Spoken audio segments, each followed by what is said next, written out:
Leslie, guess what today is? It's hump day. Woo-hoo! That's what it is. It is hump day. Good morning, neighbors. On this Wednesday, the 3rd day of January 2024. Thank you so much for joining us on the Power Breakfast Show on Power 102 Digital. Full casting this morning. We just heard from Paul Richards. We'll hear from Wendell Stephen, Richard Raghubarison. We got Shane and Ruben in the mix. My name is Steve Khan. Let's get straight into the WTs, see what's happening weather and traffic wise. All right, so let's head down San Fernando, see what's going on there. Nothing to tell you about in the Southland this morning. Nothing on Rivulet Road. You're going to pick up some traffic from Chase Village to Sugargonas. Of course, that main road is playing busy. Then you'll step on the gas, but then you'll mash your brakes. Yep, by Charlieville, heading straight towards the interchange. It is slow going. Trinidad City to UE, you've got some traffic. Valsayn to Barataria, and slower as you pass Swim Call into Port of Spain. And let's see, out to the west, yep, nothing really to tell you about. Okay, so that's your traffic update. It is 24 degrees at Piarco International Airport, 26 at Crown Point, yeah. And the Met Office is saying sunny, slightly hazy, breezy with isolated showers. This evening will be fair and cool despite the odd shower. Maximum forecast temperature for both islands today at 32 degrees. It is currently 0, nada, zilch in Toronto. Miami, chilly, 13. Orlando, chilly, 9. New York, same as Toronto, zilch, 0. Atlanta, you're at -1. London, double digits at 10. Tampa, 9. Washington, D.C., you're at 0 this morning. All right, that's some temps across our listenership. Let's use send us hellos via Facebook and YouTube so far, and then I'll get into WhatsApp. Let's see. Oliver Man Warren, good morning. It's hump day. DJ Ray out in Tampa. Gloria Gray, good morning. Wayne B. in Covington, Georgia. Garth Silly in Baltimore. Carol Joseph. Carol Guevara. Ray out in a chilly West Palm Beach, Florida.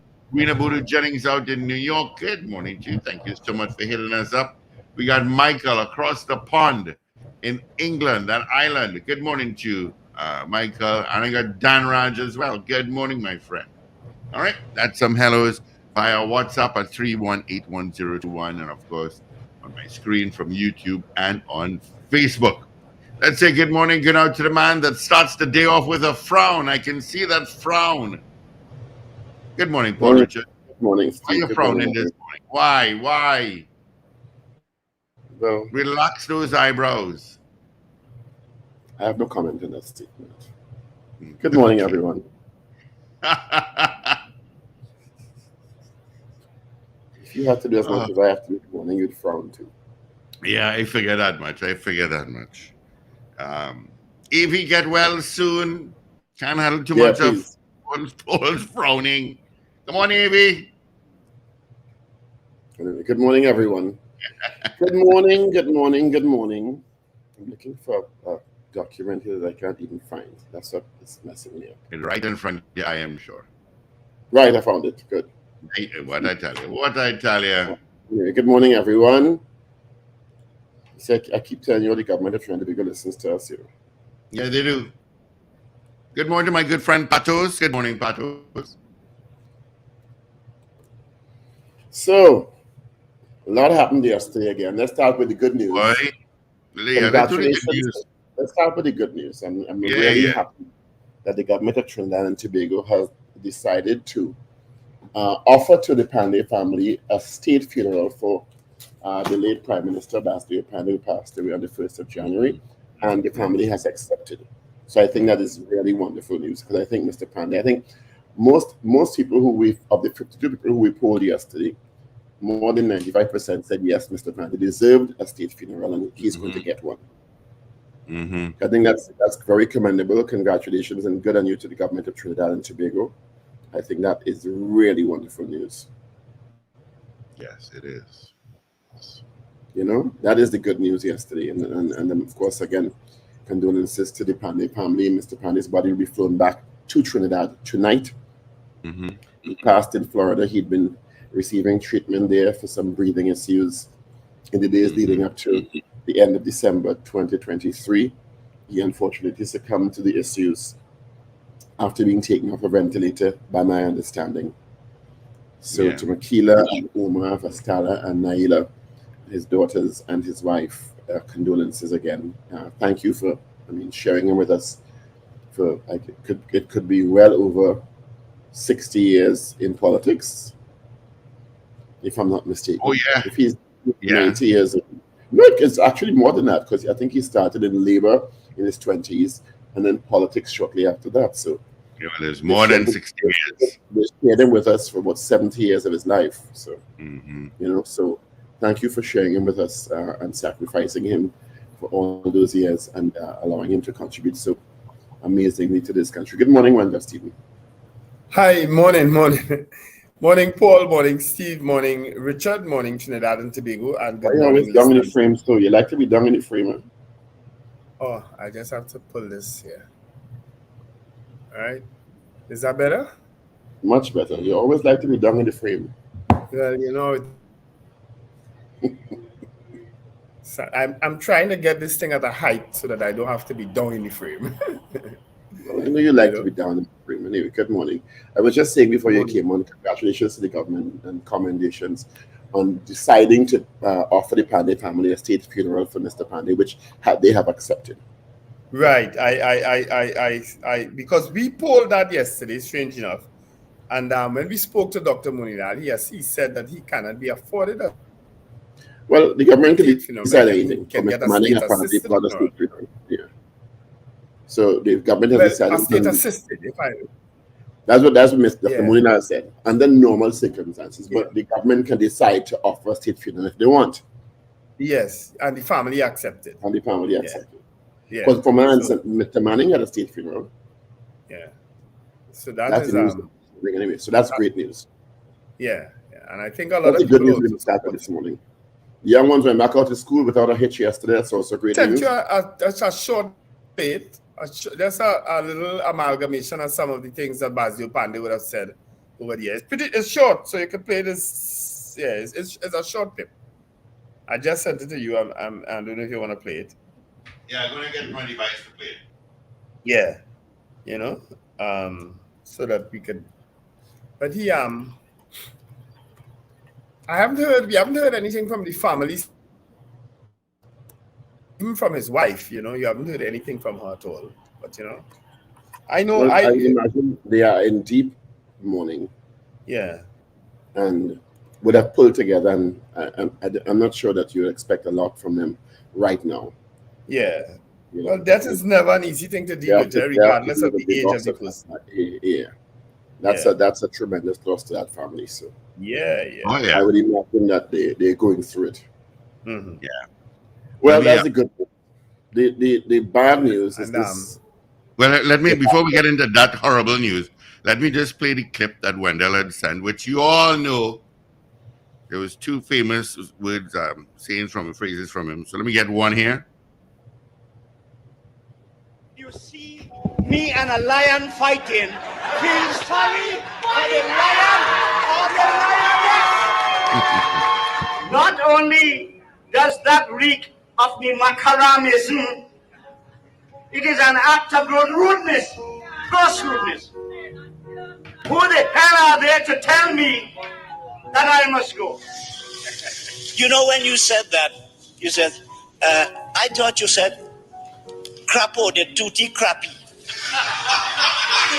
I say as unto thee, thou liest. And I say 3 times, thou liest, thou liest, thou liest, thou rascal, thou liest. If someone should have a love child,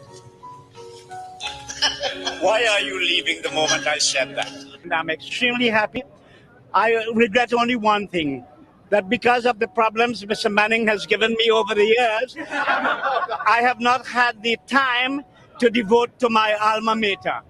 Now that he has released me from that burden, I assure you that I will now be devoting a lot of time to my old school. Now that we have a common enemy, we can we can work together. And there you go. That's a nice clip. Yeah, it's actually a video clip. Yeah. You know? But yeah.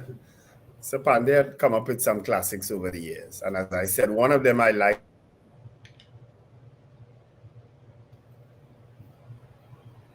So use it, people. Anyway, so, I mean, we've been talking about Mr. Panday for a while to come, because of his contribution to this country. He was really an amazing character. Mm-hmm. Anyway, on to the really bad news now. Oh, horrible. And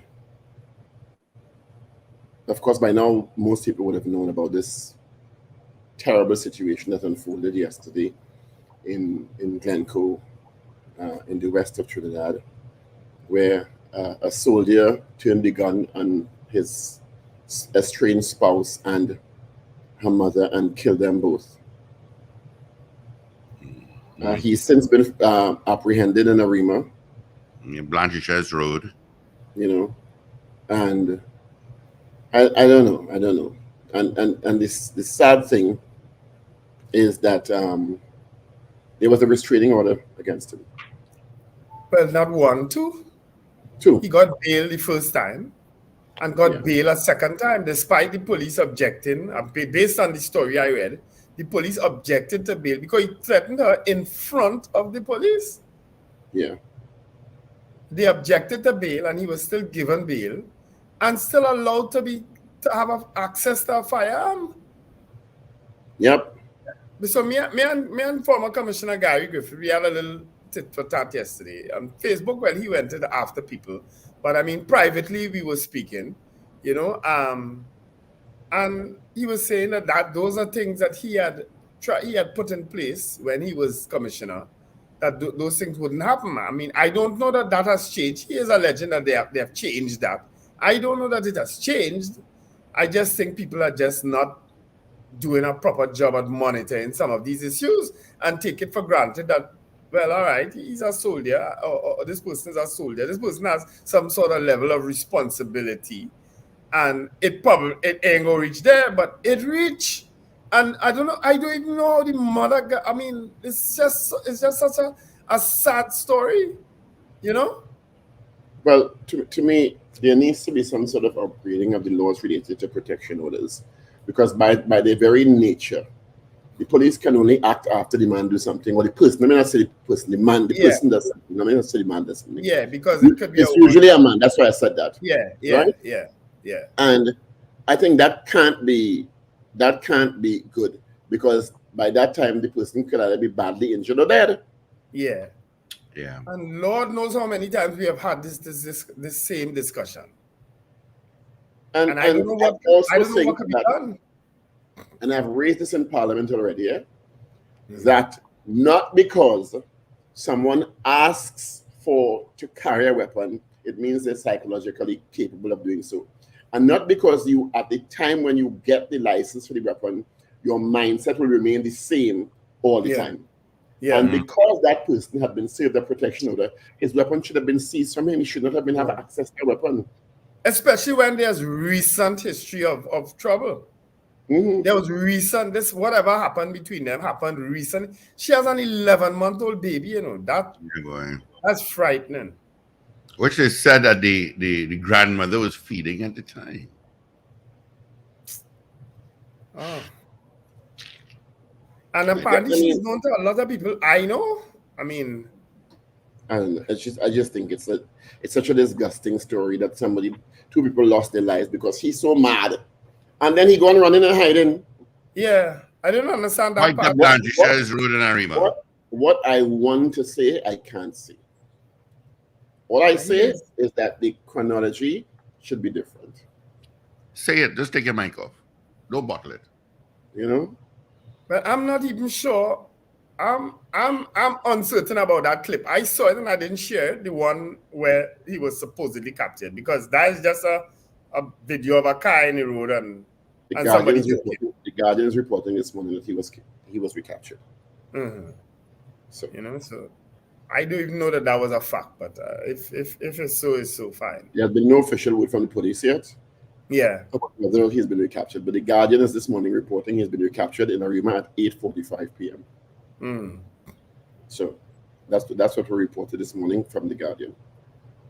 But I mean, it is astounding. Yeah. That despite the advice from the police, this man got bail. You understand? Yeah. And was able to go on to commit this heinous act. Yeah, second day of the year. It's like there was a mad rush at the end and there's a mad rush at the beginning. So let's give some examples of what women have had to endure over the last few days. One got murdered, shot in her head by just looking out a window because of some shooting on a highway, right?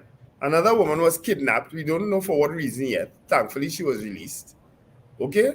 Another woman was killed on the avenue, allegedly because of her involvement with whomever. You understand? And now we have 2 women killed because of a jealous rage. You understand? Domestic violence gone wrong. So that's 5 women in the last, 5 days, if so much? Yeah. You understand? Who have had to endure some sort of horror at the hands of, we don't know yet. Well, in this case, we know. Right? In this case, we know. We don't know who the alleged shooters on the avenue are. We don't know who the alleged kidnappers are. We don't know who the alleged shooters on the highway are.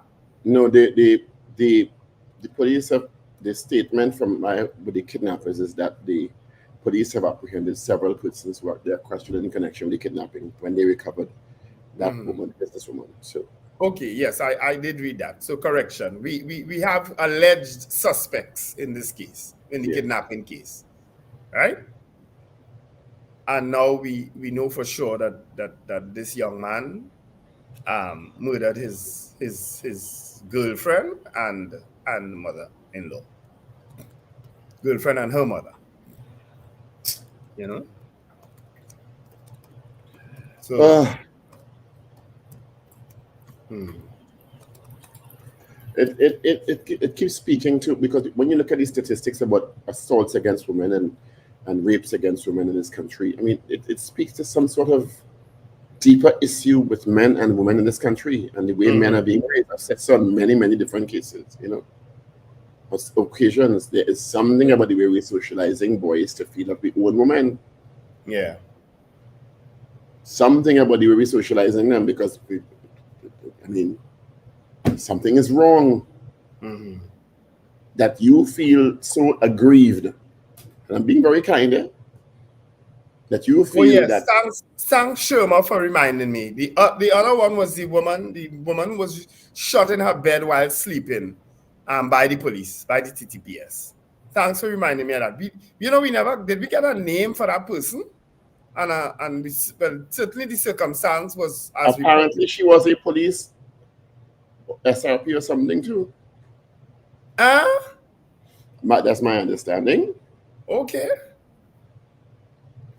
So I don't know. It's just we just need to look deeper at what these issues are related to men and women and relationships, and why some men feel, quite a significant percentage of men feel, and what comes to the fore ending in these tragic violent situations is just a drop in the bucket to what actually happens and not reported. Yeah. Women get assaulted, 2 to 3 women get assaulted in this country every day of the year, according to statistics from CAPA. Every day. And that's the reported cases, which speaks to something really disturbing. You know, I don't know. Let me tell you. But that thing that unfolded yesterday, and then you're going running and hiding. So what do you think you're going to get? Are you going to jump on a pirogue and go somewhere? Well, You know, You're going to hide. Where you going to hide it for? Sit down and wait for the police. Your name, man. Stay and wait. that's a story. That's a story that's worth listening to. I don't know what to say. I don't know what happened there, but you know, I don't know. I don't know those people at all. As I said, but they are known to a lot of people who I know. So when you get their names, you realize One they're of the newspapers this morning is also reporting that, and this is the Guardian, a report by Shane Superville. I'm quoting down yesterday that Anna Roberts, Senator Roberts, seems to know the family somewhat. But he lives in the area. He said he lives He about 11. lives in the area. He lives about 11 because they had interviewed him, and He said the incident was the result of a bitter separation between Shamba and the suspect. That's the woman and the suspect, and claimed the suspect made threats to Shamba, which led to police reports being filed and a restraining order being sought for her protection. He said the most recent confrontations happened on New Year's Day when the man visited the home, leading to an exchange. He said up to New Year's Saturday, he tried to come to the yard, and one of the brothers had to deal with him and so on. The police were contacted, and somebody's system allows this to happen. Women need more protection, and because these protection orders are not working, we've heard of so many cases where these protection orders are not working, and by the very nature of the protection order, the man has to actually do something. Yeah, but a man in a position like that who has access to firearms, I don't know if something separate needs to be done. You understand? For a situation like that, I don't know if something separate needs to be done. But we have had many people who have had access to firearm, be they in the army or the TTPS, who have done this, and I don't know if something separate needs to be put in place for that. Certainly, a firearm user's license, if you're in the possession of one, should be immediately withdrawn from you. Not that if you want to go on a murderous rampage, you can't access a gun and do the same thing. Eh?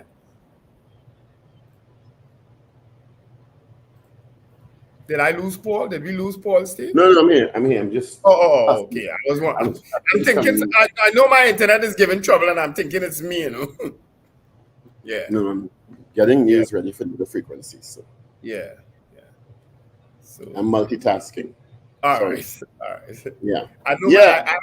I have to. As I said earlier on, not because someone qualifies by dint of them being in the protective services, and quite frankly, I don't think everybody in protective services should qualify, and they don't, to be fair. But I don't think that because you qualify today, it means you shouldn't be assessed down the road. It's if you still are capable mentally, particularly there's a restraining order against you. Yeah. If it gets to the point where there's a restraining order against you, I don't know that you could continue to hold a firearm. That's what I'm saying. Something needs to be specially put in place for people who have easy access to a firearm when they get in these situations. You understand? So this might have been something that they could have fixed. It might, I don't know. Well, if the man got bail despite advice from the police, I mean, it's a wider problem. Because apparently the JP gave him bail, not so? Yes, at the station itself. That's what is being reported. And the police reported to the JP that this man threatened the person in front of us. Yeah. We saw him threaten the person, and they still give him bail. Yeah. And it is a tragic situation, and as everybody says, it's bad enough he killed the woman, which is terrible, but he killed her mother too. Yeah. While feeding a 1-year-old? What it tells you of his mental state. Yeah. I don't know. It is just really, really sad. But Andre 868 is saying ankle monitors, electronic monitors should be employed. And of course, that's part of what the electronic monitoring law says.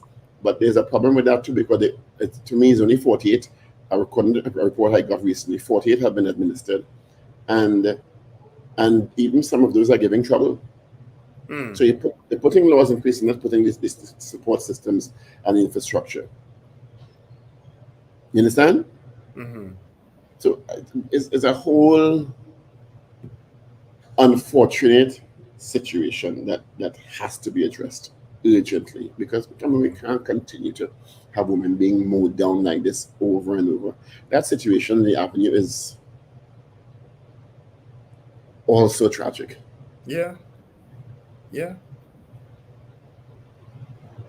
You know, and you're driving in a car, sitting in a car, look out the window, and a bullet hitting your head and you're dead. Yeah. And what's disturbing about the situation on the Avenue now is that the series of videos and so on have been sharing, almost like if is the person's fault, you know? How? Because she's sitting in a car and look out her window? Yeah. No, this the one on the Avenue. I know and suggestions, which I can't complain, confirm that that is because she was with a bad man. Yeah, that's what I'm saying. Almost like if it was her fault. People don't deserve to be murdered because of who they associate with, and so on. I mean, you have to be careful.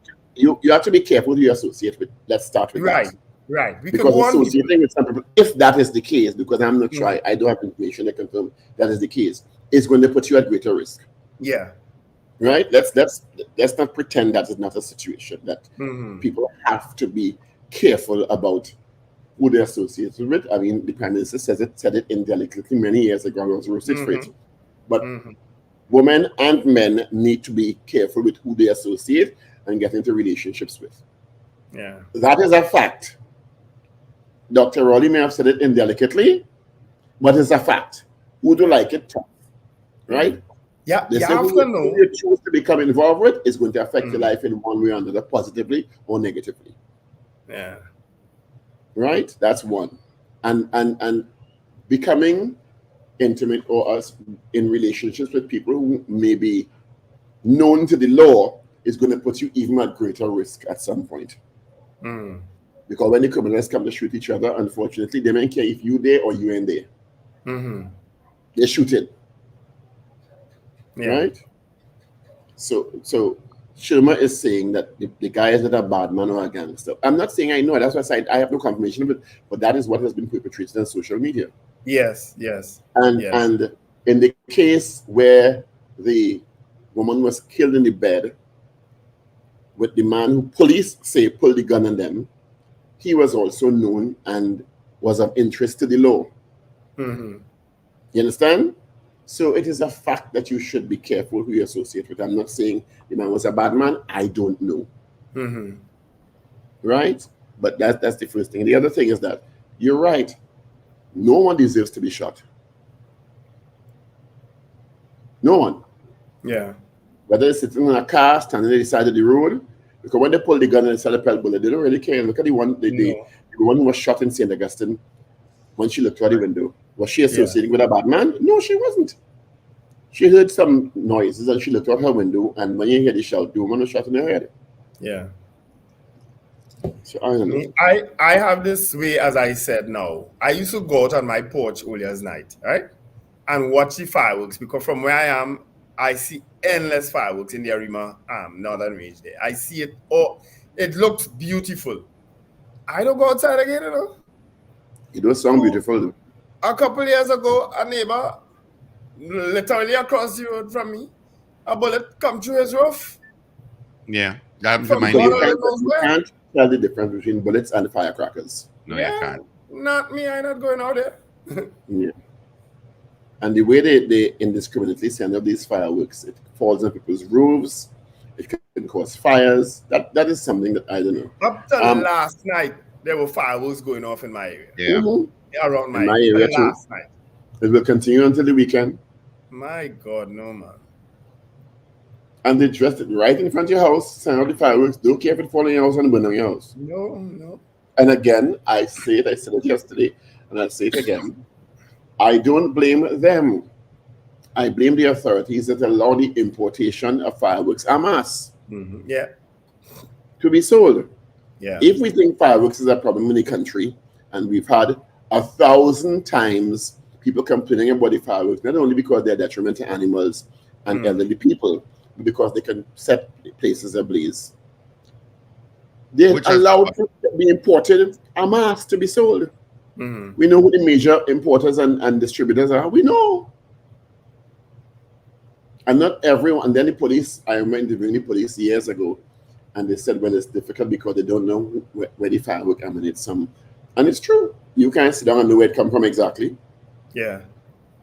Unless you see on the road where you see the sending of the fireworks, which is all over the place now, because like everybody has fireworks now. You didn't matter going down with fireworks no more because everybody has fireworks. Yeah. So I don't know. Oh Lord. I don't even know what else is happening. I have not moved from my home for the last 2 days. I have not moved. Better today though. Yeah, I am feeling a lot better. I had a nice eucalyptus massage. A eucalyptus massage. That don't burn? Pass by you? It's uncomfortable, but at the same time, it helped. You know, it helped. I mean, it's not pure, not that pure eucalyptus. Does it involve a happy hour or a happy ending? No. That hour, I know when that hour coming the way I feeling. So if people waiting on it, they have a long wait. The commissioner of police, our friend, who makes herself so available to the media so often, has said that, according to one of the newspapers yesterday, the police are claiming, I don't want to say victory, are claiming credit for the 5% drop in murders. I think we had 20 or 21 murders less than last year. 576 compared to 605, and they said that is as a result of the work being done. To be fully transparent, they did say they're not satisfied with that. But Madam Commissioner, you know, when we want you to talk, you ain't talking. When you want you to hush up, you're talking. You're really claiming credit for that? Well, let's face it. Let's be fair to the Commissioner of Police. If it had gone over the amount, we would be today blaming her. Okay, so you know, I say people thankful. I'm thankful for small mercies, and if that's the way they want to run the campaign, then go right ahead. You know, I don't have to take it on. I don't have to take it seriously. You understand? But we expected that. We expected any drop. How we not sure? I didn't expect any drop. I was hoping for a drop. How are we not sure? It's just that 15 bandits didn't go out. Well, we don't know that, Paul. We don't know that. We don't know that if it's because of the efforts of the TTPS that 26 people less got murdered. We don't know. So it's not. I just find that is something that you could. That's one of those things you could roll by, because of the fact that it was still a high figure. You understand? It was still a high figure. The TTPS cannot. They are lost. This war is I don't know that is. I don't want to say it's lost, but I'm tempted to say it's lost. It's not lost, but it's not being fought to me effectively by the TTPS. The TTPS have to fight their own war inside. If we don't fix the TTPS and all the gangs and criminals inside of there, we can't fix it outside. In the army, because you saw evidence of it yesterday, in immigration, in customs, Coast Guard, we cannot fix this place if we don't fix India. And have you heard, outside of the TTPS, have you heard the head of any of those places come forward and say anything about the rogues that they manage? They're afraid of them in a lot of instances. They're afraid of them. Just like how the communities are afraid of the gangsters living amongst them. The people, the good police officers are afraid of the bad ones. The good army officers are afraid of the bad ones. It is a fear that people are living in now, because of the easy access to firearms and how ignorant and angry people are, who are willing to shoot you. They're willing to shoot you for no reason. Sometimes only because they don't like what you have, or they don't like where you're from, or who you're with. Oh God, we have reached a terrible, terrible state. Morning, Reverend Basdeo. Hi, good morning, guys, and good morning to our listeners, wherever you are, and viewers, I guess. Yeah. I'm happy that 20 less people died than last year, but I don't think the commissioner should be talking about no credit for that. No, it's almost well claiming credit for how many is it, Paul? 40. It's about 20 minutes. 605 minus 576. So it's a few less, and 14, less is good. 14 and Less is 620. good, but it's nothing to claim any credit on, because That's my point. It's still the second highest. It's still second highest number. So even in the history of the country. Yeah, in terms of talking about it, you should never use the word credit or try to cast it in some sort of positive light. The most you can say, it continues to be a work in progress and a challenging work in progress, or something like that. But you can't say, well, we achieved, from the time you say we achieved a reduction, you're kind of spitting top in mud for a lot of people watching. But is that what was said? I don't think I'm not sure how she phrased it. The newspaper reported she took credit for the police took credit for the reduction, but were not satisfied. Let me put exactly. I don't know that she would have used those words. Yeah, so but I'm saying using the word credit is. They said it happened because of them. It was less because of them, which is taking credit for the reduction. That's not mince words here. So, and that might be true. Just say, it's a work in progress, or leave it ambiguous or something like that, because it's still the second highest murders on record. I think that could be considered any credit. So, and I understand the TTPS is in a difficult position, and I understand that they're in a position where they're under more scrutiny and can be demotivated at times, and understand the kind of criticism they get from the citizenry concerning it. But that happens because the citizenry feels under attack. And you are the agency, the first responder agency, to deal with our safety. And there is no escaping the political ramifications to all of this. Because when people feel unsafe, they're going to look to the politicians and say, well, what the hell are you doing? Yeah. What the hell are you doing? And there is only so much. Reiterated her call for the public to help the police in the fight against crime. And as I said before, and as has been said before, and so too did the Prime Minister, Dr. Rowley, the public, in most cases, wants to help. The public is afraid to help because they don't trust that the information that they give the police is not going to lead to their own demise. Exactly. And the police need to understand that, and so do the politicians. There is a lack of confidence and trust in the police. Like, I have the Parliament, the Joint Select Committee, National Security, just did an extensive report on the criminal justice system, and the police did not look good at all. Yeah. I mean, 8 and 12% confidence rates in different areas. It is abysmal. And that's not. I don't think the police service has done enough to reverse that perception in the public. That's what I just said. That's not going to change for a while. That's not going to change, because when you watch the hierarchy of the TTPS, it's not going to change for a while. That's why I keep telling people, and that's why Gary Griffith and I will always have problems. You understand? Along those lines. I said you would champion as someone who did not come up through the ranks of the TTPS, so you had the best opportunity to fix it. But you talk into our work and out of our work. Huh? But Wendell, for plenty of the citizens of this country, he was doing the best job. Richard, I don't doubt that for one moment. I don't doubt that for one moment. Whether you like him or not, and he is a personality either you like or you do not.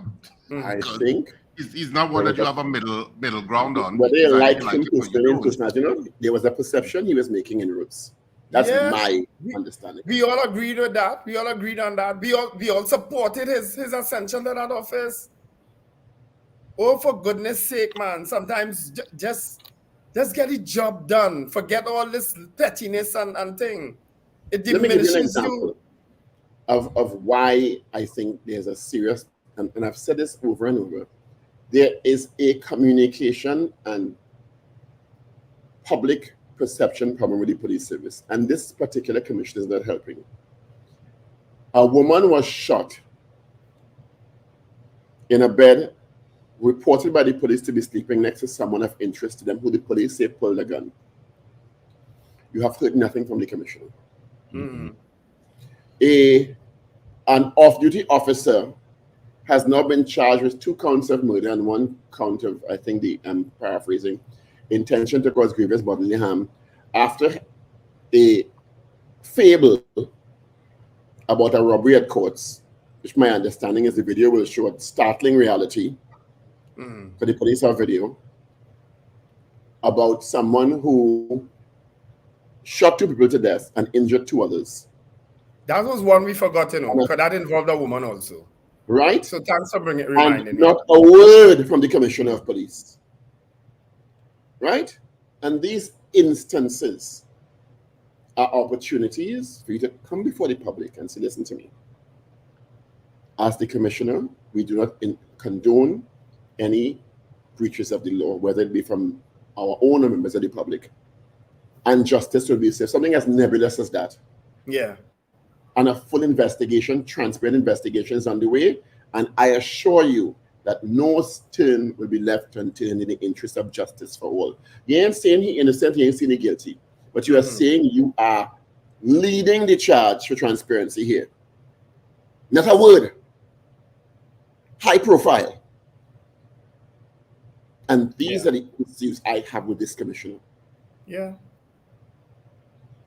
She seems to what think kind of inroads, and I think the population needs an answer, not only from the police commissioner, but from the Ministry of National Security, as to what kind of inroads are you making into gangs?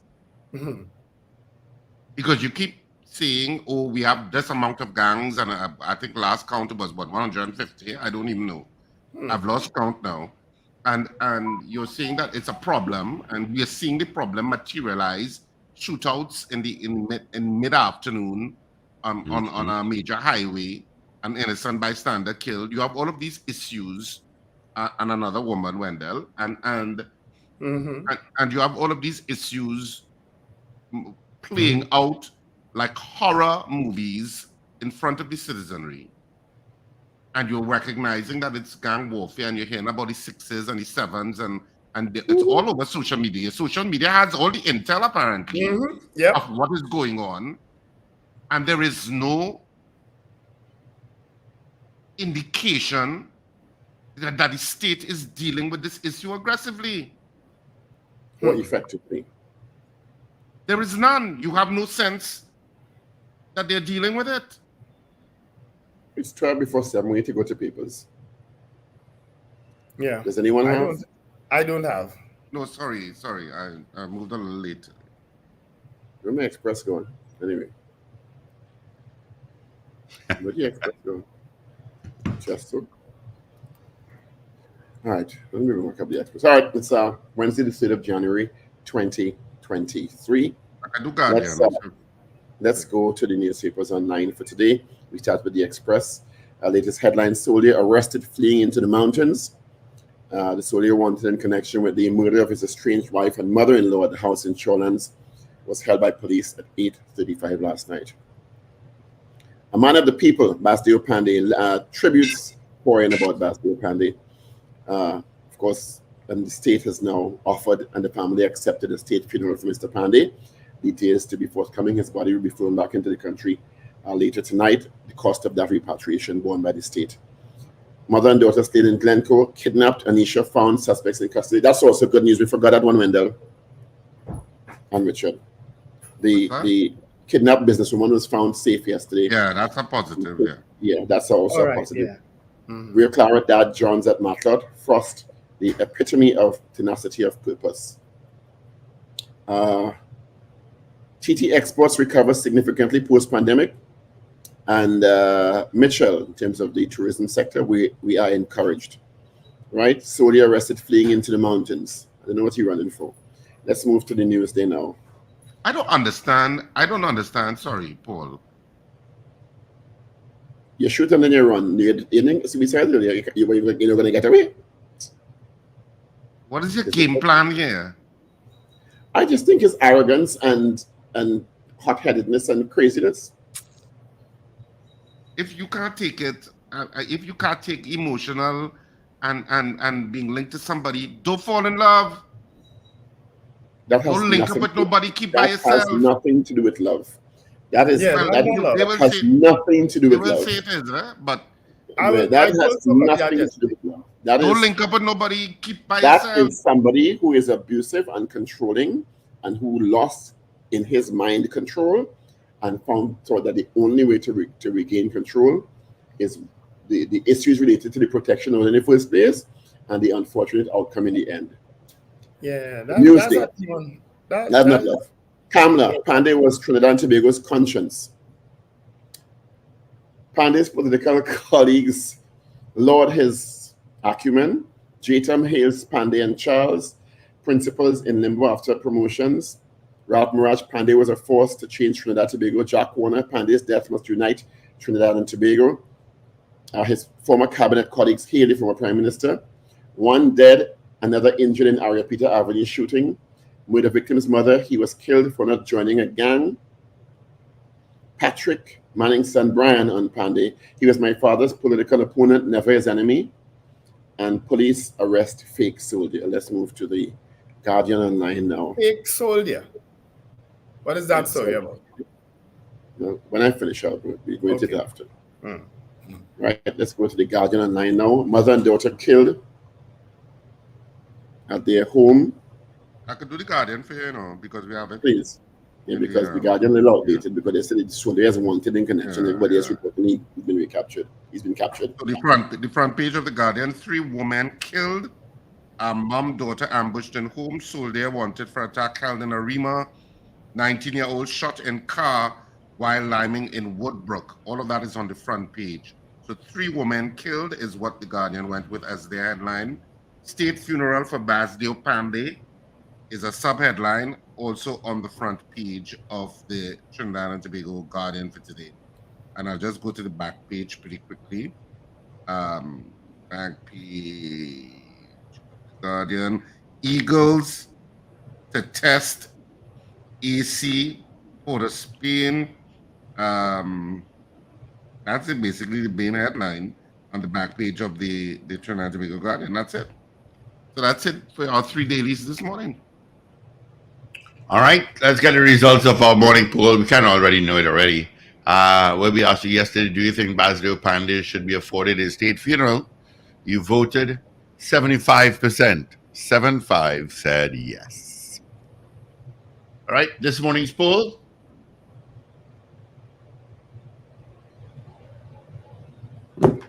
What we got, gentlemen? Wait, tell me, boss. Yeah, sorry. I was watching a picture that Ruben sent. I'm going to change my question and I suggested yes. And the question based on our discussion this morning is, do you think the TTPS is doing enough to restore public confidence?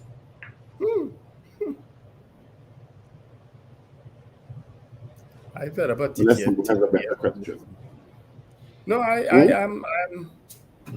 I'm at that stage in my life where I give in very easily.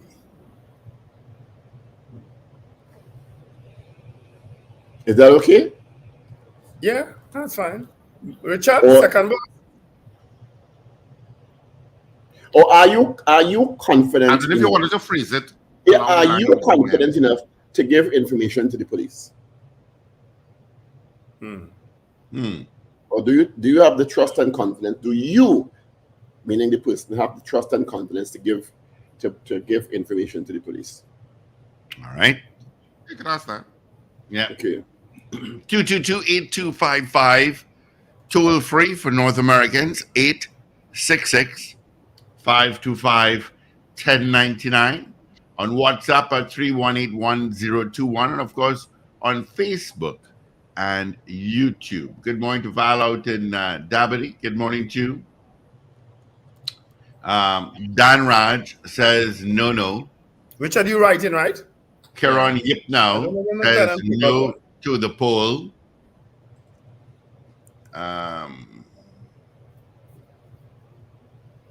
Coming up after 7, we have Brian Manning, who's already standing by.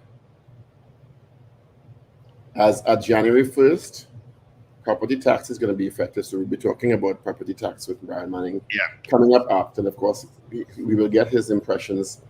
His father, the late Patrick Manning, and Mr. Panday were political adversaries, enemies. It's one of the newspaper quotes this morning, so we'll get some of the anecdotes from Brian Manning, Minister in the Ministry of Finance, later on this morning. I'm sure would have had several interactions with Mr. Panday himself. Yeah. Let's see. Got some votes. One clip, Steve, for 7. I think I saw it there, yeah. Slick Money Grip said no. Gregory Bauer says no to the poll. Boy Bedesi says no. Wayne B, no to the poll. Guy Small says Terrence Brown. We just want yes or no, please. CJ New York says no to the poll. Chris Toussaint says no to the poll.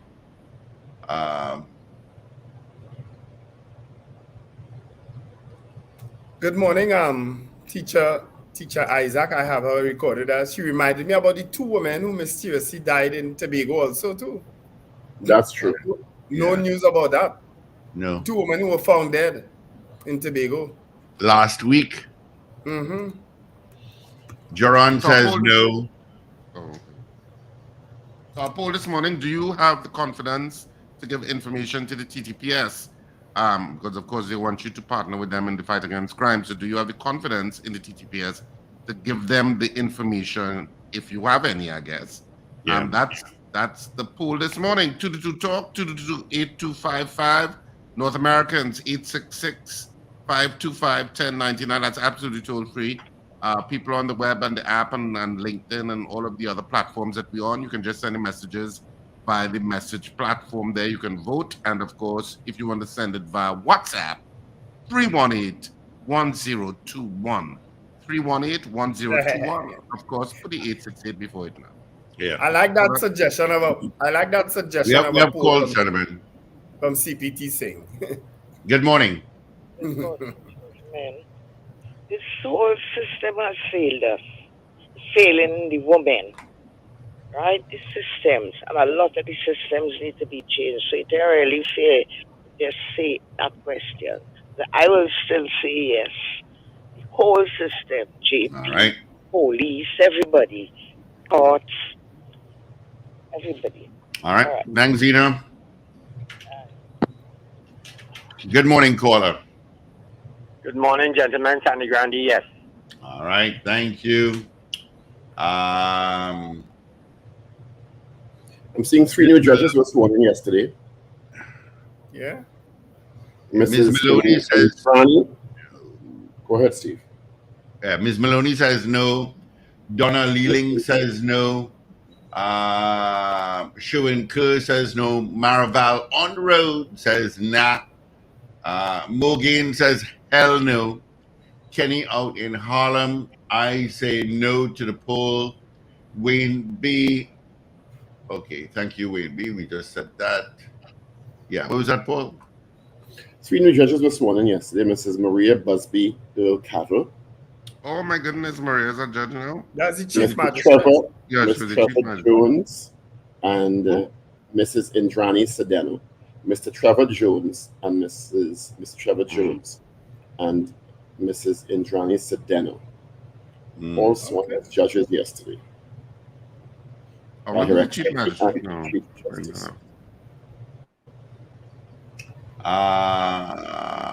Trinity B says yes.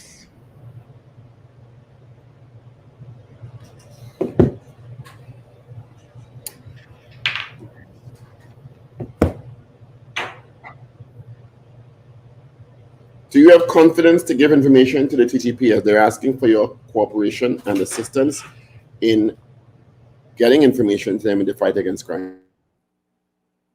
Yvette Scipio says no. We're getting some new names too. New names coming through as messengers. We don't know if it's people who just changed their sobriquet, but certainly some new names coming through. You know, where your mind going? Huh? Yeah, where your mind going? Hello, I know some people, you know, they change up the names, you know. Not that it's a different person, you know, just a different name. There's somebody in course since he got buff the other day. So 222 talk 222-8255. North Americans 866-525-1099, and that's absolutely toll free.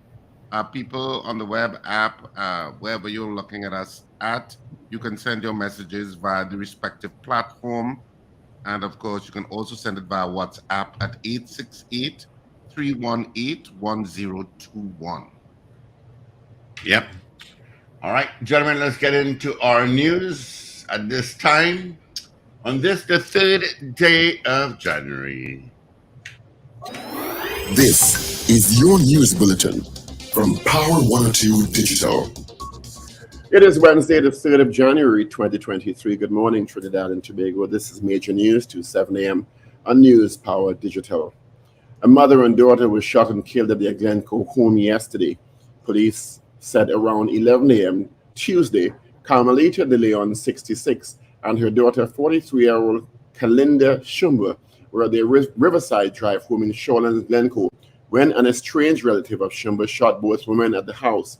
Police said Shumba had taken out a protection order against the man last year. According to reports, around 11 a.m., a member of the Trinidad and Tobago Defense Force entered the house and shot Shumba and de Leon. Both women died at the scene.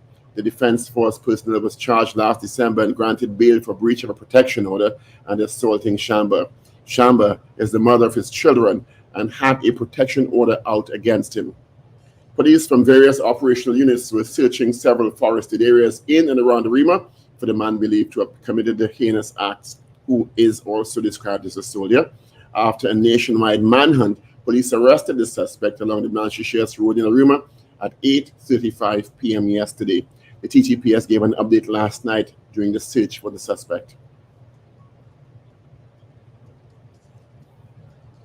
The information we have up to this time is that an assailant came into the property, loud explosions were heard, and on check-in by other members of the household, both victims were found lying motionless. The police has a significant amount of information at this time as it relates to a suspect, and a manhunt is on. We are actively pursuing this investigation, and arrest is in fact imminent. We have engaged all our services, inclusive of our victim witness and support unit, to provide that kind of support to the family. And in due course, we expect to bring an update with the good news that the perpetrator has been apprehended. That is all I can disclose at this time, and I thank you for your attention. As at 7 this morning, the information coming to hand is that the suspect has been apprehended and was taken last night to the Arima Hospital for treatment and is now in police custody. Tributes continue to point for former Prime Minister of Trinidad and Tobago, Basdeo Panday. A statement by the President of the Senate, Nigel De Freitas, and Speaker of the House, Bridget Anisette George, issued jointly said, Mr. Panday was a gifted debater, a trait many attribute to his experience as a theatre practitioner in his younger days. The government of Trinidad and Tobago has announced a state funeral will be held in honor of the late former Prime Minister, Mr. Panday. Further details to be forthcoming and conveyed at a later date. This information revealed by the Office of the Prime Minister, Ministry of Communication. The government also extended official condolences to Mr. Panday's family, who passed away on January 1st, 2024. The Panday family has accepted the government's offer for a state funeral. Prime Minister Dr. Keith Rowley confirmed this yesterday. It will be the first state funeral conducted under Hindu rites. Mr. Panday was the first Hindu to hold the office of Prime Minister. The last state funeral was that of former Prime Minister Patrick Manning, which was done under Anglican rites. The body of Mr. Panday, who died in Florida, USA, is expected to be brought back to Trinidad later tonight. implicit in the arrangement for the state funeral is that the cost of this repatriation is being borne by the state. Mr. Panday was the 5th Prime Minister of the Republic of Trinidad and Tobago and served in that capacity from November 9th, 1995 to December 24th, 2001. The American Chamber of Commerce of Trinidad and Tobago says Mr. Panday was indeed a gifted politician who left an indelible mark on our country. As a politician, although the relationships was always smooth, he maintained a broadly business-friendly posture while attempting to link economic growth with social development, probably most notably through the widening of access to education. It said while his passing is indeed a loss for the nation, his lasting legacy will continue to leave a mark on generations to come, who will no doubt study, debate, and build on his work of advocating for inclusivity and the creation of a more just society for all. The National Joint Action Committee also remembers former Prime Minister Panday for some significant initiatives, including his offer to the PNM under Mr. Patrick Manning's leadership to join with the UNC and form a government of national unity.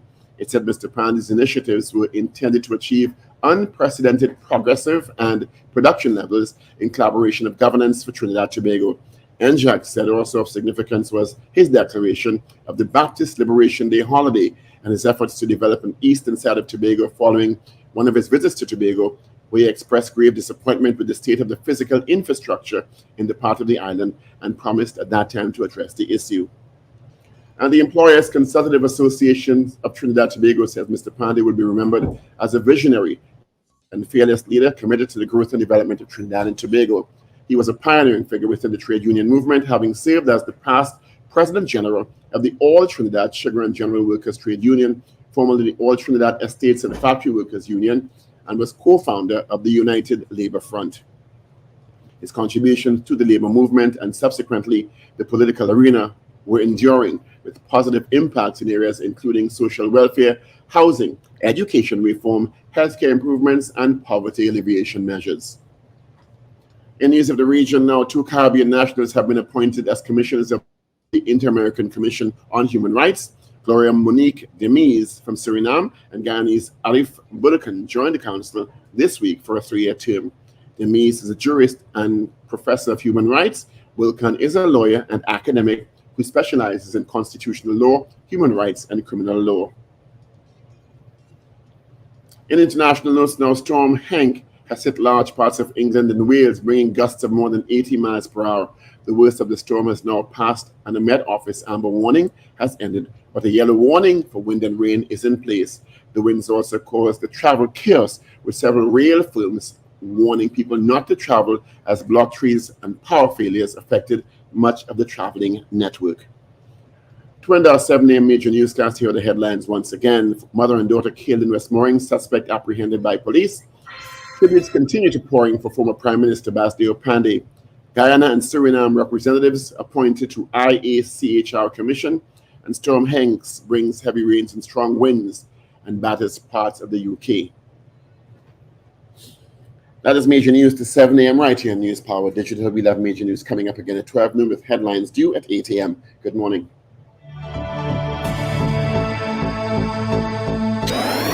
Up to date and credible. Power 102 Digital. All right, thank you so much, Paul, for our major news. You could join him again come 8 o'clock for our news brief. Quickly, let's take a look what's happening on the highways and the byways. Has it built up as yet? As I take a look, it has. Eastern Main Road from Arima Old Road. Usual spots heading to Port of Spain. You've got some traffic out of Maraval from Mocha, out of Diego Martin, starting from Blue Range and then heading onto the highway. You've got some traffic there as well. Piaco towards Uwe and Curap towards Port of Spain. Charlieville towards the interchange. You've got traffic there as well. Head down San Fernando. Nothing really to tell you about. Usual from Taruba Link Road, going through Coquet at the Naparima Mare Road. Yep, you've got some sticky situations there. All right, 24 degrees at Piaco International Airport, 27 at Crown Point, and they say it's going to be sunny, slightly hazy, breezy with the isolated shower. This evening will be fair.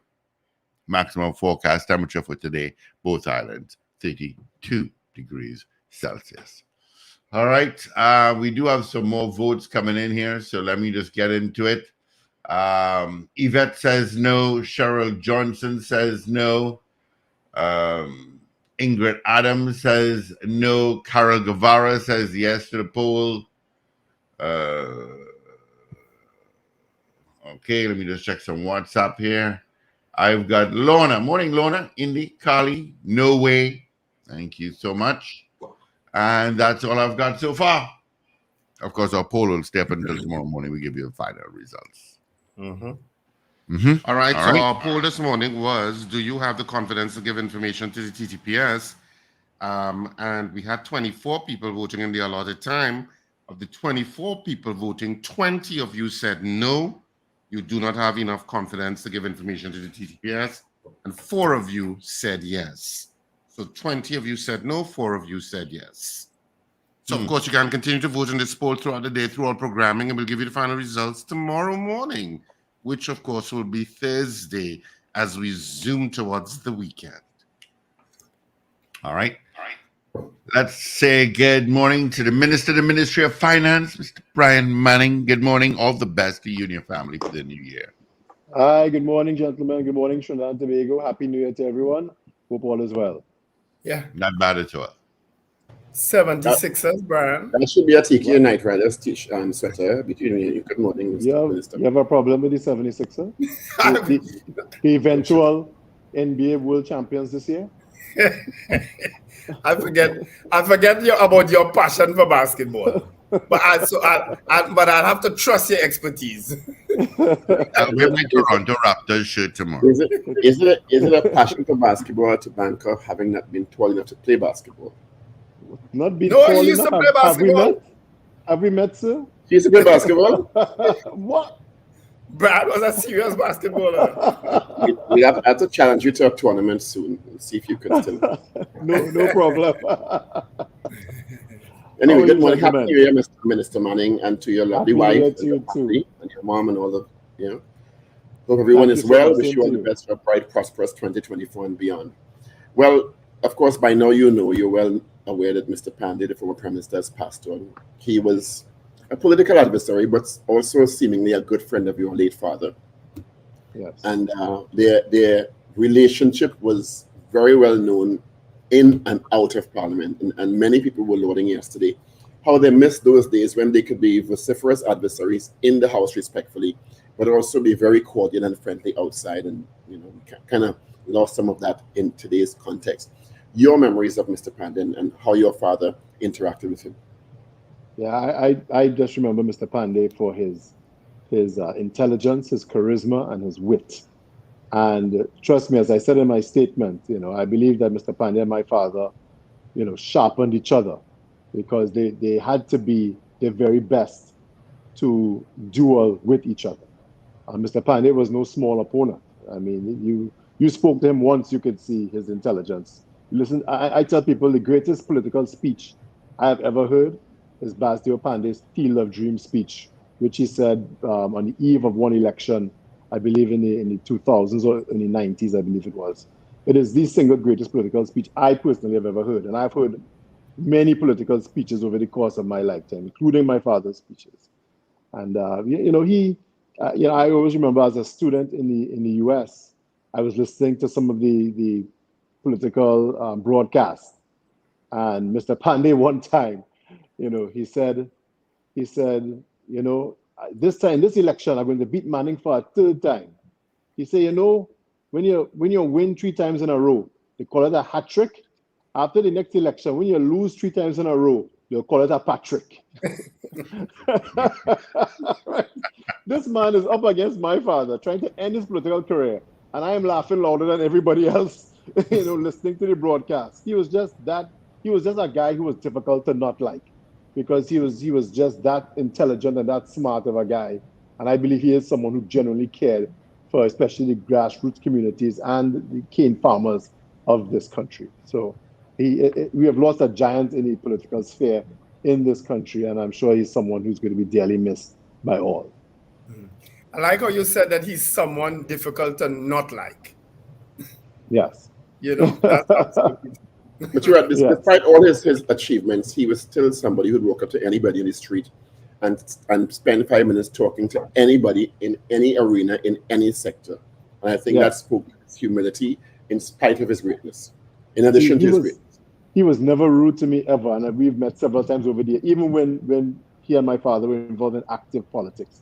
Never been mean-spirited, never been a mean person to me personally. And even after they were out, he became even nicer, after he was out of the politics. I see him at events, I say hello every time. He has been just a respectful gentleman every single time. For sure. He should be missed. But we're talking property tax today, primarily. And trying to go through the issues and information and some misinformation related to property tax. I see the substantive Minister of Finance, very active on Twitter, formerly Twitter, putting out information. I see the last one I saw is that he's stressing it is it 2.7% of annual rental value? Yes, 2.7%. Persons who would have received their documents from the valuation division in the mail would have gotten their annual rental value, or your ARV. Now, let's start with that. Let's start with that and what people should and can expect, and if in terms of documentation from the state, and if they have not, because many people have not, what should their steps be? Yeah, well, by law, the valuation division is not the department of government that is allowed to assess taxes. They value properties. So they would have sent the annual rental value, to persons' homes. If you have not received it and you're interested in receiving it, you could reach out to the valuation division. The information is online, it's on the form, the actual document. There are various ways of reaching out to the valuation division. But this month, in the month of January, persons should start receiving documents from the BIR, Board of Inland Revenue, letting you know exactly what your property tax payment will be. So you could actually hold on for that one if you have not seen your annual rental value. And so note that your annual rental value is far lower than the overall market value of your home. I want to make that clear. This Property Tax Act replaces the old Land and Building Tax Act, which went from 1920 to 2009. And the average rate of taxation there was about 7.5% across the board on the full market value of your home. This tax is really one of 2.7% on the far smaller annual rental value of your property. I want to go back to because not everyone understands the process. So you just referenced two separate documents. Yes. One is the valuation document that you should receive an email. The other is from the Board of Inland Revenue. Yes. Which will specify what you actually are required to pay. Correct. But you could calculate what you have to pay from the document from the valuation division, which gives you your annual rental value, simply by multiplying that number by 0.027. And that will tell you what your annual payment will be. If you want your monthly payment, you simply divide that number by 12.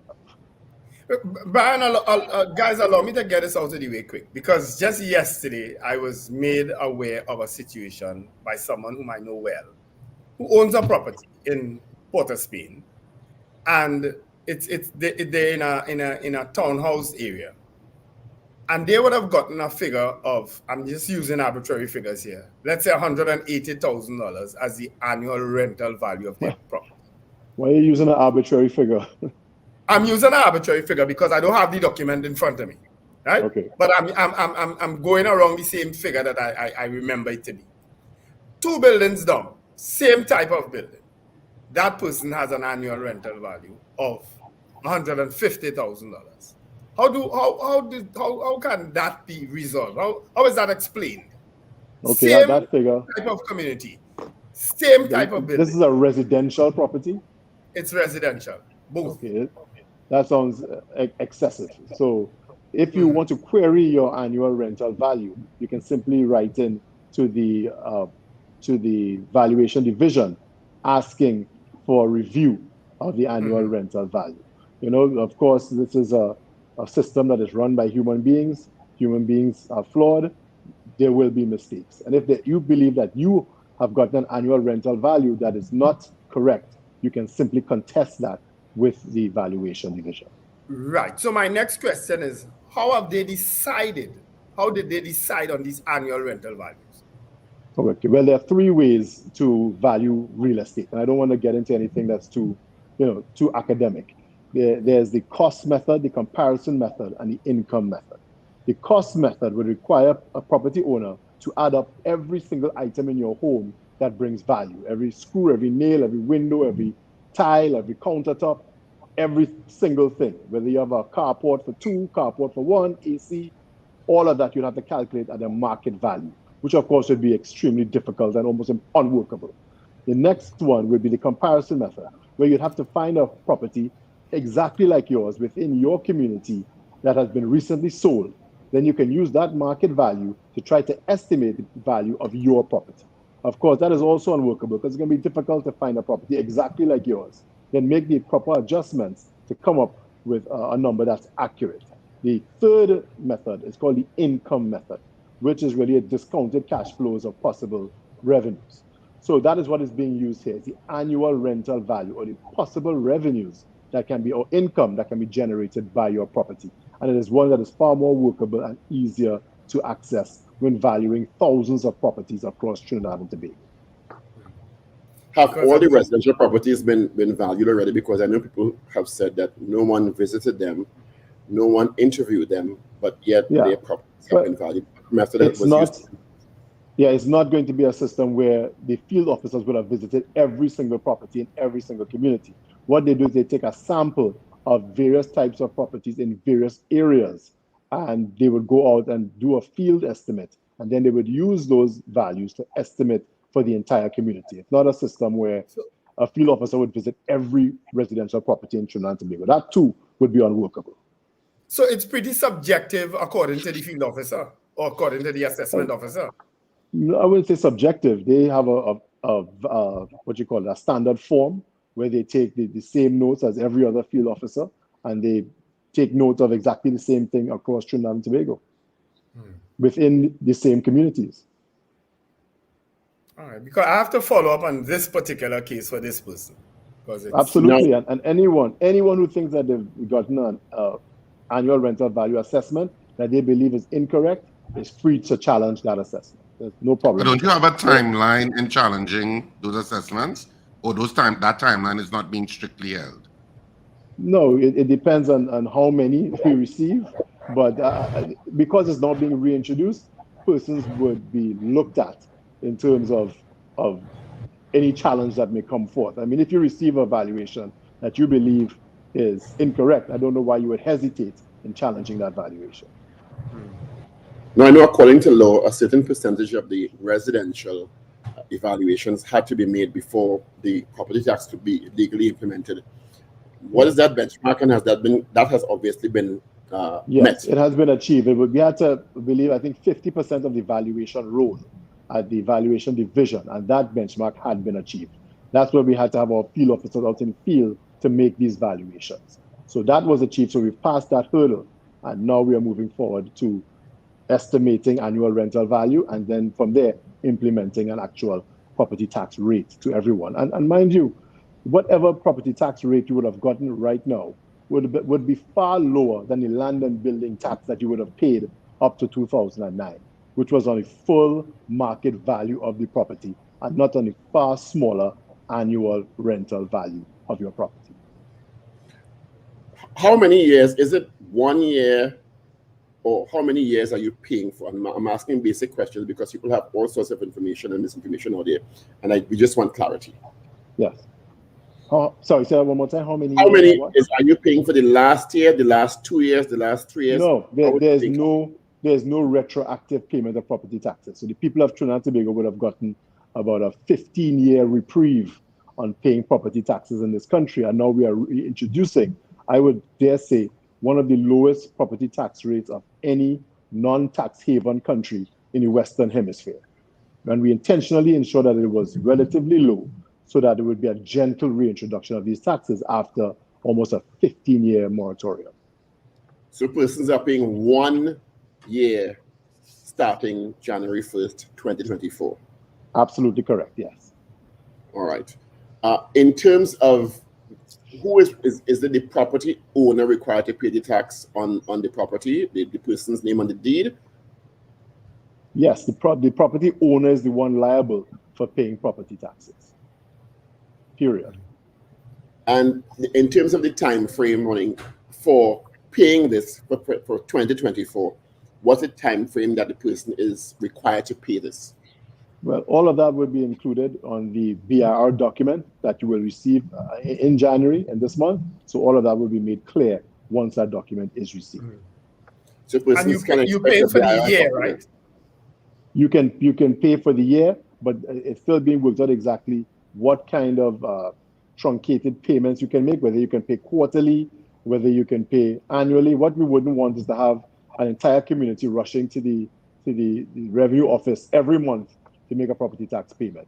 So we are going to decide exactly on what periods a person can pay for. I'm assuming then, based on what you just said, that online payments are accepted. Not yet, but it will. Not yet. Yes.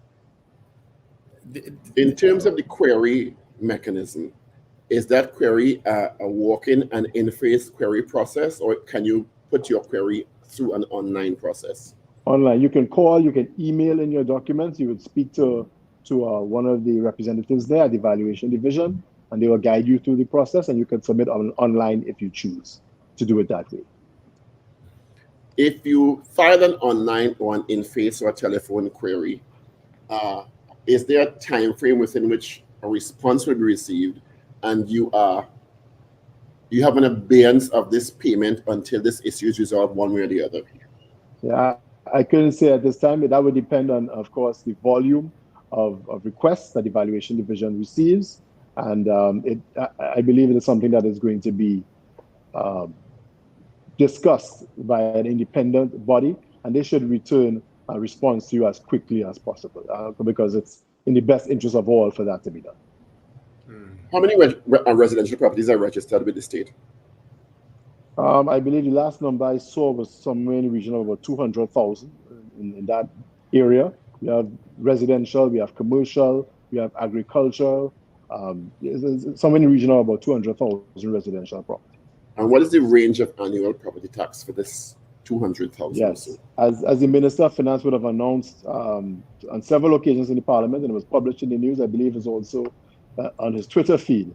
But recently he had reiterated that the median range for property tax payments in Trinidad and Tobago will be between $486 per annum to $1,620 per annum, which works out to a monthly rate of $40.50 per month to $135 per month.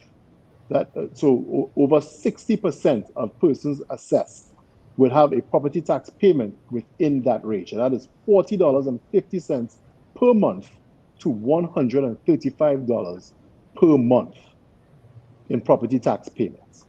So on the upper end, no one will pay over $1,500 annual property tax? I didn't say no one, I said the median, the average.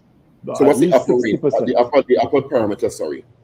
I couldn't say. There are people with homes in this country that maybe 10 million, 15 million, such as yourself, Dr. Richards. You might have like a $20 million home. No. Please, you are a politician who shouldn't be putting erroneous information out there. I could not say what the upper limit is, right? But okay. the average, the majority of people in Trinidad and Tobago will pay a property tax, annual property tax, between $486 a month to $1,620. Sorry, $486 per year and $1,620 per year, which works out to $40.50 per month to $135 per month. That is where will these payments be made? It will be made to the corporations, and the facilities will be set up to receive those payments. So you don't have to go into or something. You can go into one of the regional corporations or city corporations and make this payment. Correct. You have to remember that these property tax payments are dedicated to local government services. They're designed to finance the local government services within the 40 municipal corporations or bodies that we have within Trinidad and Tobago. So these funds are being dedicated towards the corporations, and they cannot be used for any other purpose. For example, during COVID, because of the COVID crisis, we had to divert funds away from other programs to really keep our public servants employed during COVID and to finance our parallel healthcare system. And that's why many of our infrastructure and roads and so on fell apart during COVID, because there was no funding for those projects, because they were being directed towards saving the lives of the people of Trinidad and Tobago. Now with this dedicated system, and it has been designed to underpin our local government reforms, the funds that are paid by property owners are going to be used within their own communities to finance local government services, from garbage collection, road paving or road patching, drainage repair, cutting of grass, all of those things that you enjoy, for managing our schools and so on within our various communities. All of those services are going to be paid for by your property taxes, so you can see exactly where your tax dollars are going. So it's being paid entirely to the local government body in your area? Entirely to the local government bodies. It is a similar. I recently compared online our property tax rates to the United States and other countries within the Western Hemisphere, and some people objected to the comparison of to the United States, even though I'd ask them, which country do you think is preferable? But other than that, if you take a look at what happens in Tobago, right next door, the THA has had a similar system in place for quite a few years now, and you can see the vast difference in terms of local government service delivery in Trinidad as it is in Tobago. And we are trying to emulate that system in Trinidad so that we can have a better, more robust and efficient local government system. I have two questions from I don't think Tobago has been collecting taxes either, property taxes. They've been collecting taxes in the communities and using them to fund local government services. Property taxes?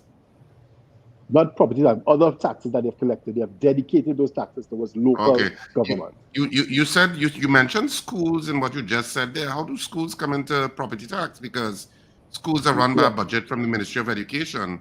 So I'm not so sure how they come into it. Schools also need to be repaired. They also need municipal police. They have drains. They have infrastructural work.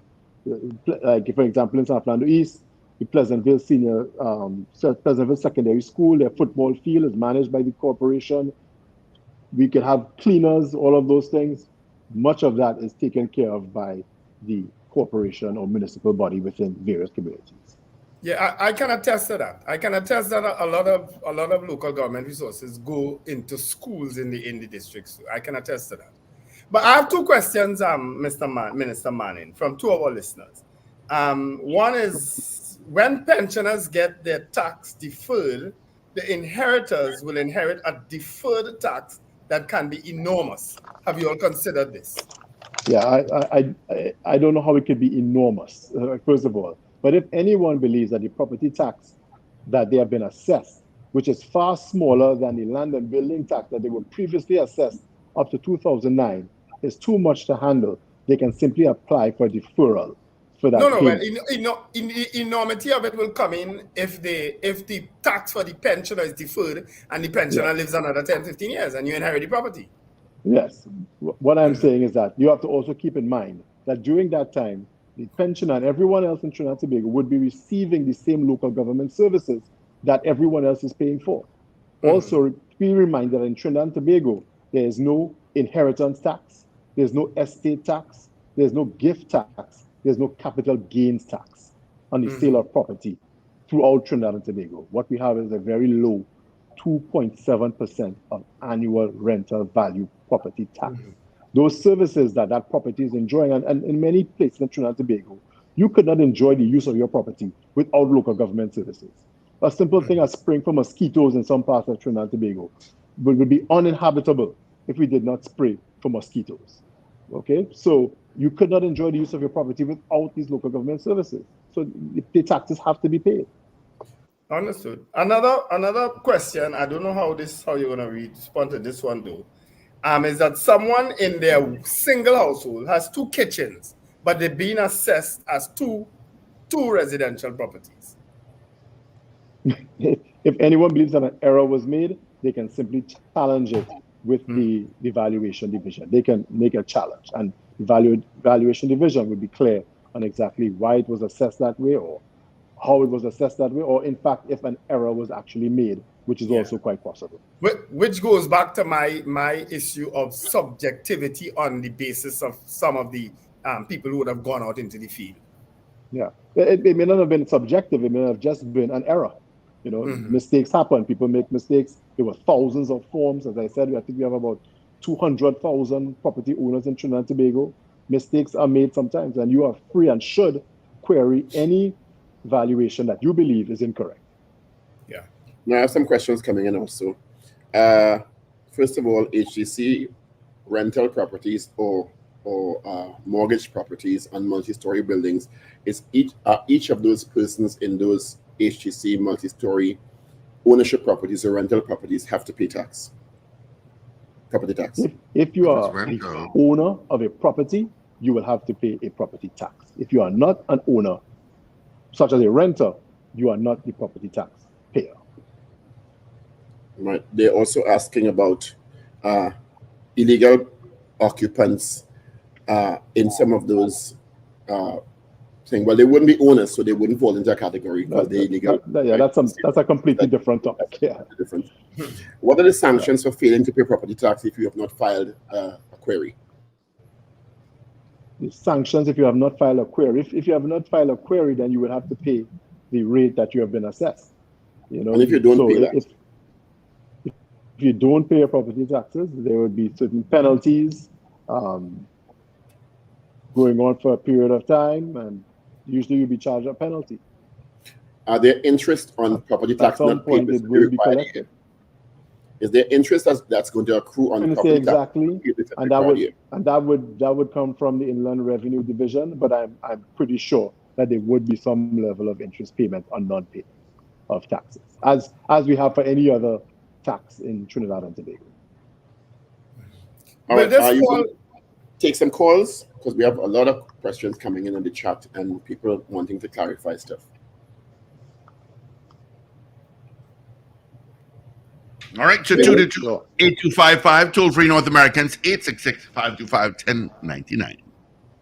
Yeah, I think Minister Manning's internet is slowing up a bit.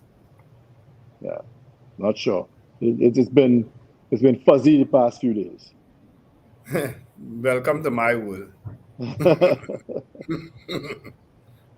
I just wanted to get, before we get a call, Minister, the issue of, I know at one point in time, I think under WASA regulations, that they can actually advertise your property for sale if you do not pay your WASA bills. Does this happen? Will this be the case also too with regard to property tax? I mean, it's possible, but I think that would take a pretty extreme case. You'd have to have had non-payment for quite a long time for them to decide that, hey, you know, it's time to take your property, because we're not in the habit of taking people's properties in Trinidad and Tobago. The system just doesn't work like that. But you'll probably be assessed penalties, you know, accrued penalties over that time. Definitely. Yeah. All right, gentlemen, we have some calls coming through. Good morning, caller. Good morning, gentlemen. Thank you very much for taking calls. Good morning, Mr. Manning. Good morning. 2 questions. One, who is going to guard the guards?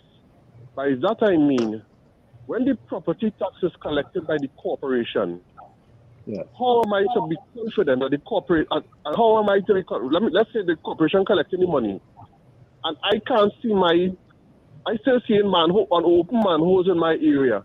I'm still seeing unpaved roads. How am I to be sure the money collected, when you should have paid $100,000 for a road now, the corporation paying $2 million for a road? How am I to be sure that the money is going to be spent in the right areas and it's not going to be squandered? Who is going to guard the guards? All right, thank you. The regulations, within the regulations going to be put in place, local government reform, it will ensure that funding is being spent on goods and services, not on increased salaries within the corporation, not for other things. It's going to be a specific number of services that can be funded from the property tax revenues. And that is going to entail a certain level of regulated spending within the various communities. All right, we have another call. Good morning. Hey, morning. Morning. when they receive Campbell Richard, everybody was morning. Mr. Manning, morning. Happy New Year. Hi, good morning. All the blessings to you and your wife. Same to you. Thank you so much.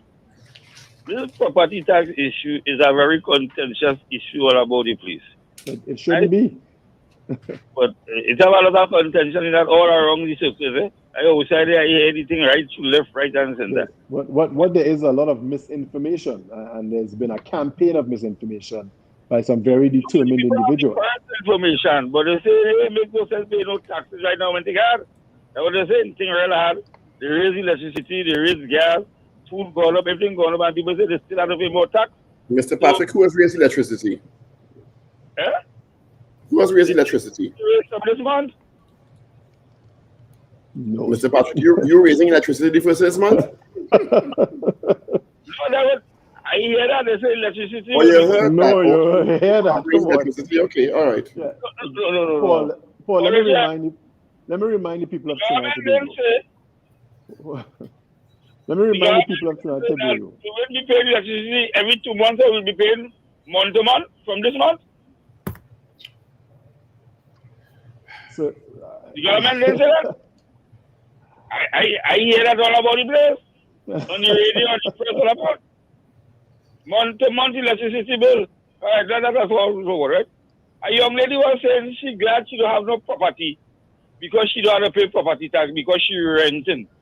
Right? I said, so where you believe the landlord will pass on that to you? You hear people thinking in society?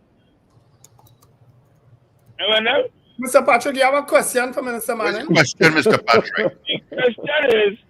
The question is the property tax, right? I hear a guy was asking a question. If you can't afford to pay the property tax, what is the penalty for it? Because I hear Mr. Colin say you could apply and get some waiver. Right? A deferral, yes. Right? So what is the penalty if you can't afford to pay? All right. Thank you, Mr. Patrick. I think Minister Manning will have gone through that already. And it's not a waiver, it's a deferral. Deferral. And let me remind the people of Trinidad and Tobago that because almost everything in Trinidad and Tobago is subsidized, we have one of the lowest costs of living in the entire Western Hemisphere of this planet.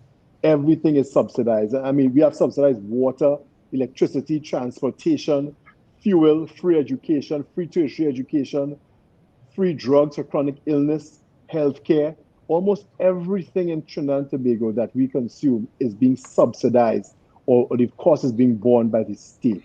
Keep that in mind. We have extremely low cost of living. Trinidad and Tobago is the only country within the Caribbean that is not on that IMF program at this point in time. We have one of the lowest debt to GDP ratios in the entire region. We're the only investment grade country in all of CARICOM and maybe in much of Latin America also. We're the only one. Please keep that in mind when you think about having to pay a relatively small 2.7% on annual rental value on property taxes, especially when the previous land and building legislation required a 7.5% annual payment on the full market value of your property. All right, we have another call. Good morning. Good morning again, Mr. Manning, and to the host of the program directors there. I have two questions. I forgot the other one. But I want to address the statement that you just made, Mr. Manning. And there seems to be a mantra from you all politicians that feel that we're supposed to be grateful to the government because the things in this country are being subsidized.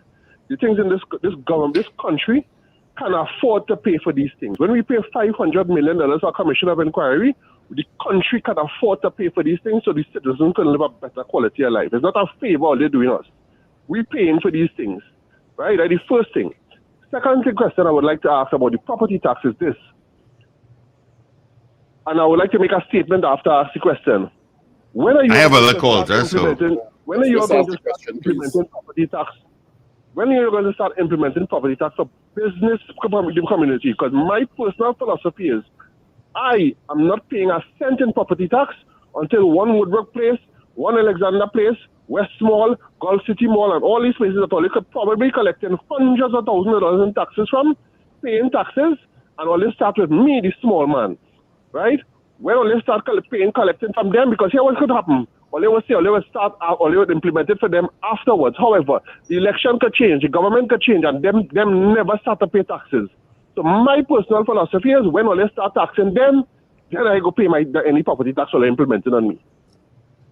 All right. Let me remind that the property taxes are being collected to finance and deliver local government services. Commercial property taxes will start to be collected later on this year. But we could not start with commercial property taxes because we had to be able to finance local government goods and services. If you take a constituency much like San Fernando East, if we only collected taxes from commercial interests first, San Fernando East is a very residential constituency. We would hardly collect anything. And in many of the more rural or more residential constituencies in Trinidad and Tobago, if we collected commercial property taxes first, we would have no funding for local government, which would defeat the entire purpose of the entire local government reform. We expect to collect about $400 million annually in property taxes. And that $400 million will be directed strictly and dedicated to local government goods and services. And I would like to remind the gentleman who just called that many of these subsidies are not being paid for by the taxpayers of Trinidad and Tobago. It's being paid for by our oil and gas revenues. And in the past decade, we have seen a reduction in those oil and gas revenues due to reduced exploration, but also due to the collapse of energy prices worldwide. So in 2014 to 2016, we saw the sharpest collapse in global oil and gas prices since World War II. And then we just came out in 2020 of a global pandemic that shut down the economy of the entire planet, where oil and gas revenues fell to zero. There was also the financial crisis of 2008, which also caused energy prices to collapse. So we have had several very sharp energy price shocks over the past decade. And that is how things have become challenging. The government isn't charging taxes because we feel like it or that we enjoy doing it. We're doing it because it is necessary to be able to fund some of these services that can no longer be funded by our oil and gas revenues. Well, I suppose part of the problem that I think citizens will have is that property tax is supposed to go to local government, and all of this local government reform that we hear about, and it's supposed to make things a little bit more efficient, or I assume that is the hope. And yes, of course, we have had money throughout Trinidad and Tobago's post-1962 history that has not proven that money is a fix for efficiency in terms of services that we enjoy as citizens. So we don't know what miraculous wand is going to be weaved that is suddenly going to a lack of funding isn't going to fix the problem either. And we have seen our examples in Tobago that dedicating some of these tax revenues raised within communities, dedicating it to local government system has borne fruit and has been effective. So we have accepted, and we did it during the local government election. We have said that the local government system is broken. We have accepted that. One of the major issues is this bureaucracy, also its lack of funding. The new local government reforms are supposed to deal with those two issues. No longer will a mayor or a councillor, if they want to patch a hole in your road, they have to go to council. Then they have to go to the mayor. The mayor then has to go to the Minister of Local Government. Then the Minister of Local Government has to go to Cabinet. Then the Cabinet has to go to the Ministry of Finance. Then the Ministry of Finance has to have an appropriation in the annual budget or in the mid-year review. All of those lines of bureaucracy have now been cut out. And now your councillor can go directly to the council and say, look, we need to have this whole patch in this community, and we have the funds dedicated to doing this type of project. And it gets done far more efficient, and there are dedicated funds to making sure that these goods and services are delivered to the people of Trinidad and Tobago. All right, we do have another call. Good morning. Thanks for holding.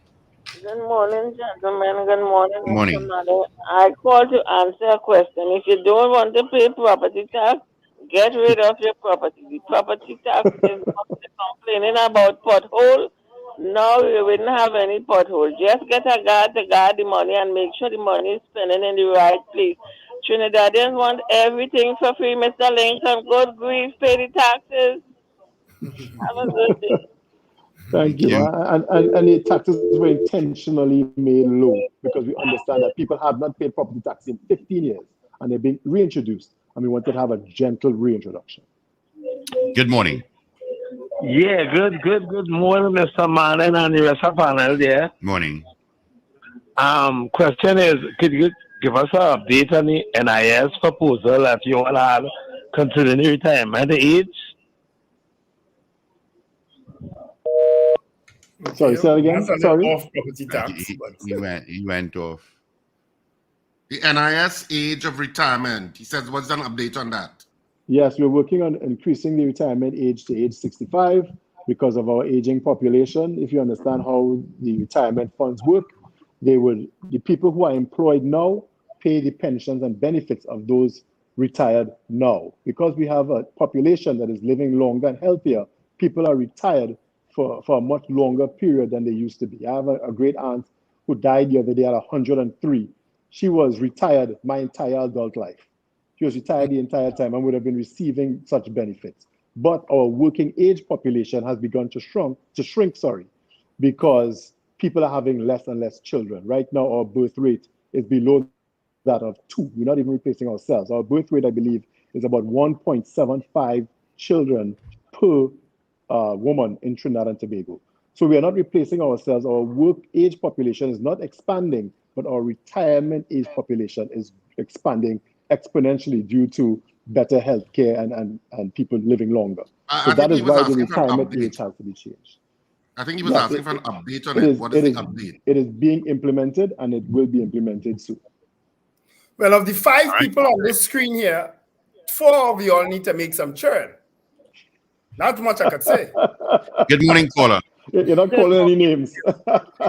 I'm calling no names. Good morning, gentlemen. Good morning. Happy New Year to you all, and good morning to your guest, Minister Manning. Minister Manning, I want to thank you for that information you gave us this morning. I thank you so much. Thank I am you very much. prepared to pay my property tax. Lincoln, if you want to be lawless, that is you. You could be lawless.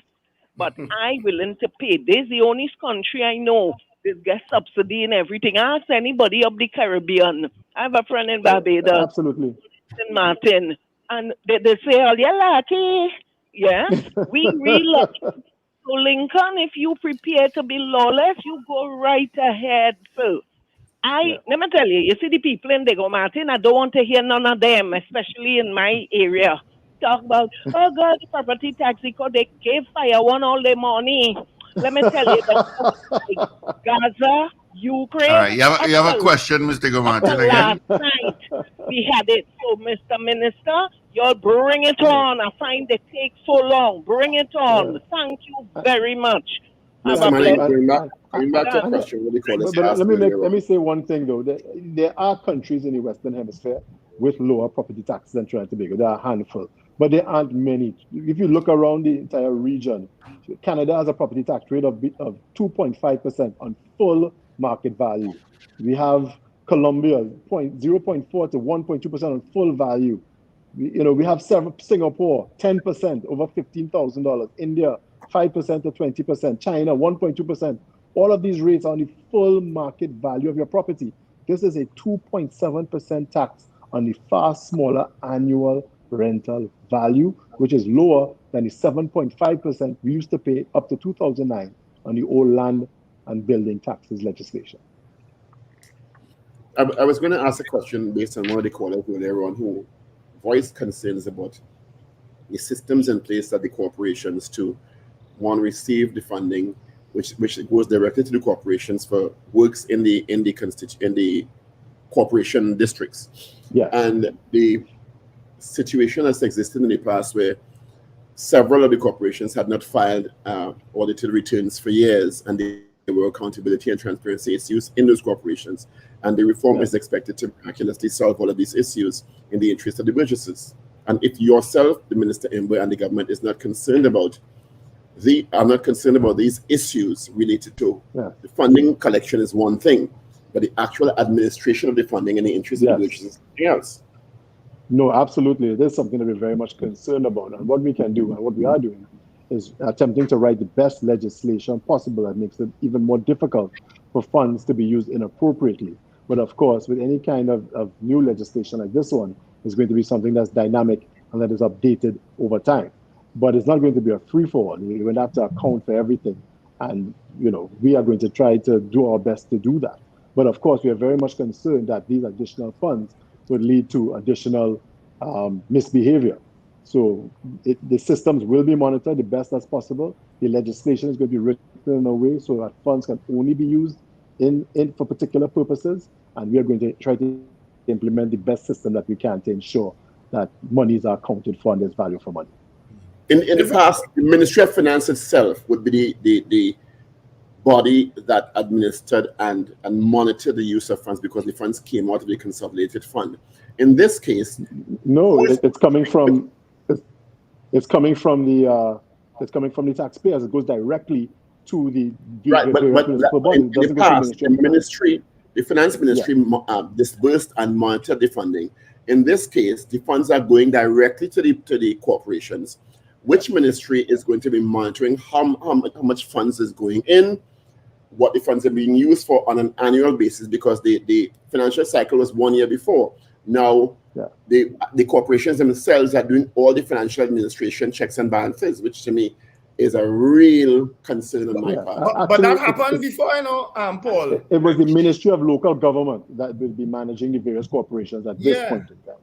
So what the legislation is trying to do is, as the Minister of Local Government has said, is to put the Ministry of Local Government out of business, right? So that the corporations become autonomous bodies that can manage their own affairs and therefore become more efficient in making these payments. But of course, the legislation would require that certain regulations are in place, and then they would be regularly audited by the auditing bodies of Trinidad and Tobago. All right, gentlemen, we do have a call holding for a while. So good morning to you, caller. Thanks for holding. Good morning, gentlemen. Good morning, Mr. Minister. Happy New Year, calling from Florida. I'm amazed that folks are complaining about paying property taxes. I have several properties in Trinidad. I collect over $10,000 a month, and now I pay $7 in rent, and I pay zero. And I was wondering how come. But having said that, I have had discussions with my tenant, and I said, guess what? This is coming down, so we have a moratorium. So the first year, I will increase your rent by 1/3 of the property tax. I will absorb 2/3. Second year, 2/3, and so on and so forth. And they're all in agreement with that, because I have no problem paying the property tax. I live in North America, where you have no choice but to pay property tax. It's my thinking in ministry of this. I can claim my taxes on my 1040, which is the U.S. federal income tax return, for those who don't know. Is there any way that people like me, I am willing to pay tax on what I receive in Trinidad? Is there any way? What is the process that I can say I received $18,000 in rent and I paid $3,000 in property tax, so therefore my net is 16 and I pay some assessment? I'm happy to do that because I am benefiting in something.